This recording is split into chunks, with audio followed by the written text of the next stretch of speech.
Good afternoon. This is Aaron with Transformed by His Truth. I'm going to do just a quick video from Prophecy News Watch about Biden's Gaza Pier disaster as most aid stolen and soldiers hurt. That was $300 million in taxpayer money well spent. If you're keeping track, Biden announced that America was going to spend 2 months building a floating pier to deliver aid to Gaza at a cost of $300 million that would be operated by the U.S. military. Then the pier came under attack by terrorists, was withdrawn to the Israeli port of Ashdod for repairs, while the Biden administration conducted back-channel talks with Hamas, urging it not to attack the pier. The pier then redeployed it for aid deliveries, and it's been a smashing success for Hamas. The good news was the Pentagon's press secretary announcement that 569 metric tons of humanitarian assistance has been delivered across the temporary pier in Gaza. The bad news was that according to the same press secretary, none of the aid had gotten through to any recognized aid distribution points. Did the aid get to the people of Gaza? I don't believe so, he answered. So now they're looking for alternative routes. Meanwhile, politicians and the media keep lying about Israel causing a humanitarian crisis, when indeed the only aid to Gaza is coming through Israel. This is because Egypt blocked its crossing into Rafah once all the tunnels going from Egypt to Rafah were exposed after the Israelis went in, which they weren't supposed to because that would expose all the tunnels. Egypt isn't getting blamed for starving Gazans, Israel is. In reality, there's plenty of food in Gaza because we keep sending food. Hamas and other armed groups then steal the food and resell it. It's no surprise to any of the so-called aid groups because this is exactly what Islamic terrorists have been doing to them in Yemen, Afghanistan, and all around the world. They know it works this way and they're lying about it every day. So is the Biden administration. After building its very own shiny delivery system in Gaza, it can't actually deliver the aid because it's being stolen, and somehow that too will be Israel's fault. Meanwhile, Hamas has pocketed millions more in profits from the aid that is being sent to resell to it's being sent to resell to Gazans.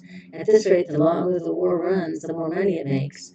Adding to the fiasco is the news today that 3 U.S. soldiers reportedly sustained non-combat injuries on the temporary pier off the coast of Gaza on Thursday. The U.S. military didn't comment on one of the soldiers, who was taken to a local hospital reportedly with critical injuries. The other 2 reportedly sustained a sprained ankle and a back injury. The Gaza pier is an incredibly stupid idea by Biden, and more Americans will get injured or killed, wrote Senator Eric Schmidt, Republican, Missouri. Representative Matt Gaetz, Republican, Florida, wrote that America should not be the port authority of Gaza. Earlier in the day, Senator Tom Cotton, Republican, Arkansas, called the pier a disaster and a waste of money. Joe Biden is putting our troops in serious danger to please the pro-Hamas wing of his party, Cotton wrote. That's the end of that quick article. And it's true, we don't have any business trying to make sure that aid gets into Gaza. It's not even our fight. Israel is providing food, water, and medicine to the Gazan people and the people that have come out of Rafah. If it gets through, that's great, but some of it doesn't get through because it's being hijacked by the Hamas terrorists, who then resell it and make money. So it's a vicious cycle that has been going on for a long time, and we'll just continue to try and get the aid to the people that need it, and hopefully they will take refuge where Israel has given them refuge with 40,000 tents outside of Rafah so that they'll have shelter, and bringing in food, water, and medicine so that they have a place to stay and escape from the coming invasion, the coming attack that Israel is going to try to do to take out the center of Hamas's, whatever you want to call it, their hideout.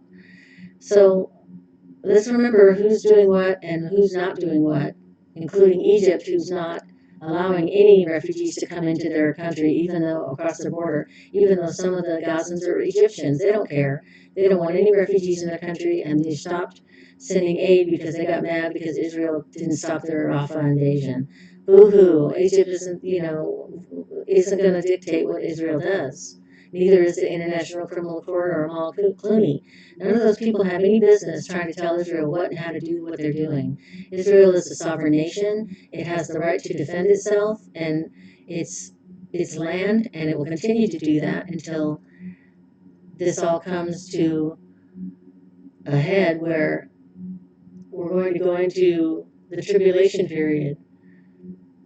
But the rapture of the church will happen first. The Christians will be taken out of this world by the Lord Jesus Christ. And then the 7 year tribulation will begin when the Antichrist signs the peace treaty with Israel and her enemies for 7 years. So do your research. Don't just believe what you hear on the news. Don't just believe me. Check my sources. Make sure you know what you're talking about so that you don't look ignorant and you don't look like you're just following along like a zombie following the mainstream media who's usually slanted and wrong about what they're talking about.